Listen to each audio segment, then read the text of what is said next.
It was early evening when the car pulled up to her new address.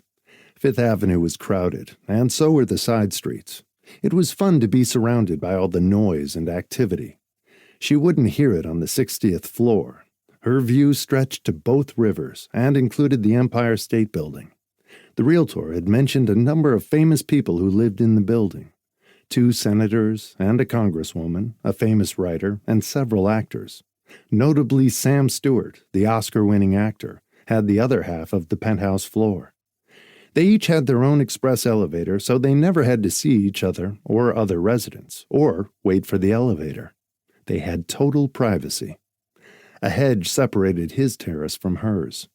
The realtor had assured her that he was a notoriously quiet neighbor, and he was away on location most of the time.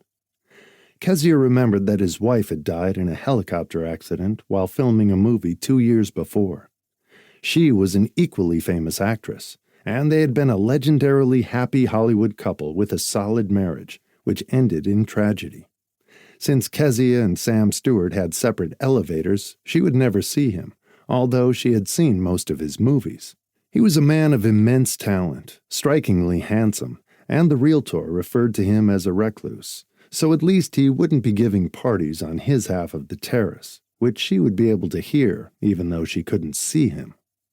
The realtor said he was known to have a fabulous art collection, although the realtor had never seen it, since she hadn't sold him the apartment. He wasn't one of her clients. The building manager had an envelope with the keys in it for Kezia, with a note. Her rented furniture had been delivered the day before. She had hired a cleaning service, until she found a housekeeper, since she had nothing of value in the apartment. She was intending to cook for herself or buy takeout food or order in. She was perfectly content to be alone in the apartment for the summer, without anyone to fuss over her.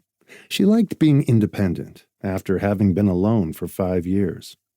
She had been sad to let her employees go in San Francisco when she sold the house. Some of them had been with her for her entire marriage, and the 5 years since, but all of them had lives and families in San Francisco, and they didn't want to leave, which was fine with her. It would be a completely fresh start. The elevator shot upstairs, with a porter pushing her bags on a trolley. There were concierges, security men, and doormen in the building, a gym, a pool, a roof garden, and a dry cleaner. The door to the apartment opened easily, and the alarm wasn't on. She tipped the porter, he left, and she went out on her terrace and looked south, toward downtown to where her daughters lived, and where the twin towers of the World Trade Center had been before 9/11. The sun was setting to her right, in a blaze of flame. The windows of other buildings below her sparkled like diamonds. It was a perfect welcome to her new life in New York. It looked exciting and beautiful, and she stood there smiling and sat down on one of the rented deck chairs, feeling joy well up inside her. It was one of those rare moments when everything comes together and feels just right.